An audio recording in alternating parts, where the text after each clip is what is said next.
talk to you about is I get nervous about talking in front of a bunch of people. I know that's odd that that's my question, but I feel like if there's anybody that could help me get over this, it would be you. There's no help, and you should never do it again. But I get really flushed and nervous, and... So you didn't like our answer? Well, I need to be in front of people for work, and... Need to be or want to be? I'm expected to be. Well, there's that, but feel the difference between needing to do something and somebody else expecting me to do it. And now hear these words. We said them earlier. They're our favorite words. It's the core, it's the key to so many wonderful things that are unfolding for all of you. Satisfaction comes from only one place, and that's having a desire and moving in the direction of it.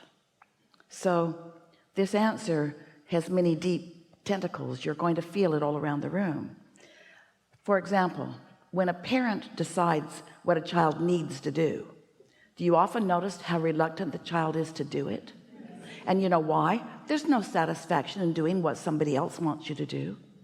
Satisfaction is only from moving in the direction of what you want to do. And that's the first thing that so many people do that sort of makes people lose their sense of who they are, is that they demand things of them. They tell them that they need to do this and they need to do that. You need to push through and you need to do it. And remember what our premise for all of this is? The amazing pleasure of non-resisted thought. The pleasure of non-resisted thought. So when you think about why you want something, wanting it and why, now as you move toward it, it's pleasing to you. It feels good to you. Now we're going to get back around to that in a moment, but first we want to say to you that this is usually, and it is the case here, the reason that someone feels uncomfortable, even fearful about making a presentation in front of others. And it's because you don't trust them to be connected to their inner being.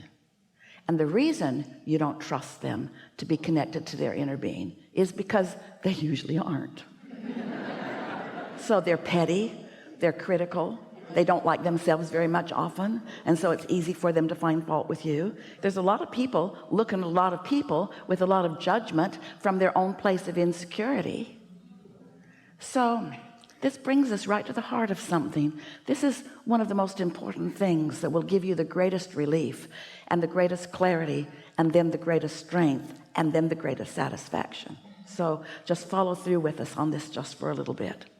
This inner being of yours that we've been talking about, this pure positive energy, larger part of you, who is always adoring you and always acknowledging your value, that's who you're wanting to tune to. You want to calibrate to your inner being who knows you, not to some disconnected person who's having a really hard time. It's an interesting thing. We hear people, often speakers, and they will stand on a stage, even in a crowd where there are many people who are on their side. But if there is a heckler or someone in disagreement, they say often, I don't know why I keep playing to the guy that I know doesn't like me. And we say, it's because there's this thing that humans do. It doesn't work well for you, but you keep doing it. We're hoping you get over it today.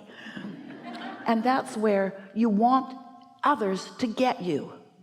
Well, sometimes they're just not going to get you because they're on a different vibrational wavelength. You can't get sick enough to help sick people get well, or poor enough to help poor people be prosperous. You can't become confused enough to give somebody clarity.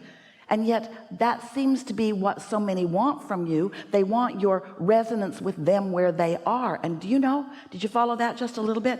Do you know what your inner being does and doesn't do? Your inner being never lowers its vibrational frequency so that you can find resonance. Your inner being always stays right where it is, in love and knowing, which gives you the opportunity to allow your vibration to rise to meet it. Your mother,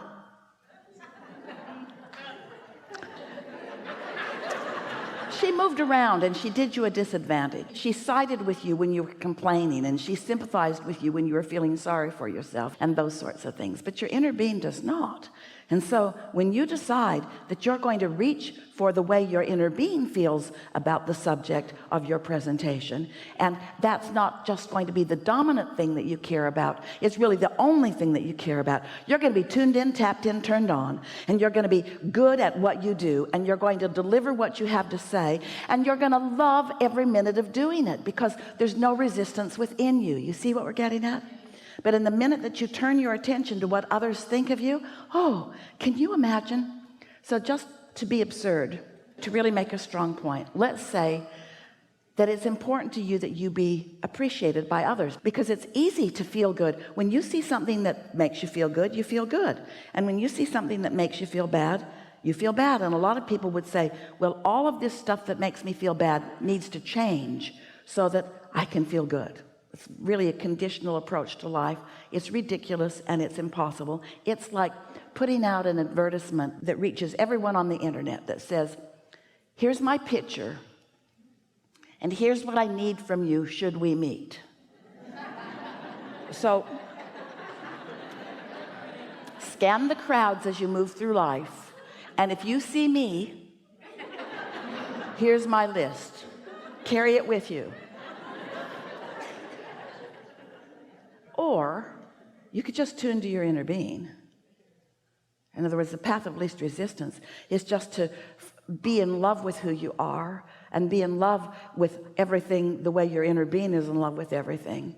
And then you lose your sensitivity to what others think because there is a higher priority to you. And that's you're tuning to the whole of who you are. You're tuning to the core of who you are. You're tuning to the ever-expanding being that you are. Because others, some of them are going to resonate with you and some of them aren't. We want you to know there's never a crowd on the leading edge. But when you get tuned in, tapped in, turned on, there's a high probability that those who are around, who all want some of that, will begin to find that resonance, especially if you are experiencing the awesome power of non-resistant thought. That's the epitome, that's the perfect definition of attractive, isn't it? To be so tuned in that you're in your full power and clarity. And then those who are up to speed with you to some degree, they'll come right along with you. And those who aren't ready for you won't come. But what are you going to do about it? What are you going to do about that? You're going to lower your vibration to resonate with them. You're going to give up your connection to your source energy so that you can worry about that, you see? Doesn't that help you not worry about what others are doing? We want to convince you that you really have to stop playing to the peanut gallery. No offense meant, but resonate with your inner being and then watch what happens. Helpful? Yes. Want to talk about it? I just didn't know that it was about what other people were thinking about me. I mean, I've always known that I was aware of other people's energy. What did you think it was about? I just thought it was something that happened to me or something that I just... You have an emotional response. Yes. With no awareness of what thought it's about? It just seems to come over me so fast. I didn't realize that it was something that I was...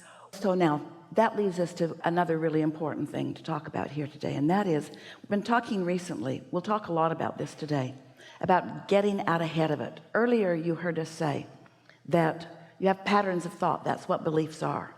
So sometimes you have a belief that is serving you. Sometimes you have a belief that isn't serving you. And those beliefs that aren't serving you, that's why things sneak up on you, because you didn't even realize you were feeling that way or thinking that way, but you were, and so you attracted something that matched that. So we've been talking about getting out ahead of it. In other words, segment intending, deliberately identifying and isolating and calibrating an emotion right now. So let's say that it's the day before you're going to make a presentation and you're thinking about it today. And today you are acknowledging what a beautiful day it is. And you're acknowledging how good you feel in the world and how good you feel in your body and how happy you are in life and how nice it is to be an uplifter and a teacher and how eager you are about these things. And because this presentation is tomorrow, it's easier for you today to identify those things and sort of prime the pump and get the energy moving about them. You might even go so far as to acknowledge how happy you are to have this role that you get to play tomorrow, and how eager you are to see how it plays out, and how much fun that it could be, how much fun that it will be. And so just by having those thoughts here today with little or lesser resistant competition about them, you have gotten out ahead of it. You follow that? So tomorrow, we promise you, will go better for you than it would have had you not done that. That's what we call getting out ahead of it. Meditation accomplishes that too, because when you quiet your mind, you stop thought, and when you stop thought, your vibration rises. So that helps a lot too. We'll talk more about that if you wish later today. So now, this idea of getting out ahead of it, we want to point out, Esther catches herself doing this almost every day about something, getting out ahead of it in the opposite way that she means to. Like just now we would say, that's co-creation at its best. Those thoughts that we were encouraging about what's going to take place tomorrow, but acknowledging how good you feel today, that's co-creating at its best, you and the universe and your inner being. But sometimes if you have a worrisome thought, like it just comes over me so fast, that's co-creation at its worst. I don't know what happens. I just remember that I get prepared and I think I'm ready, and then I'm not. Don't do that, because that's the opposite of what we're talking about. But it is getting you ready for something. It is preparing you for the next segment, but it's preparing you for a segment that you're not going to enjoy that much when you get there, you see. So when you start getting a handle on this and you start getting out ahead of it deliberately when it's easier, and then you start noticing how much better things go for you because you're out ahead. Esther has a notebook, a stack of notebooks now, and she decided to take this a little bit to an extreme, and so she is segment intending almost every segment of her life experience these days by sitting and writing for about 60 seconds about the next segment that she's moving into.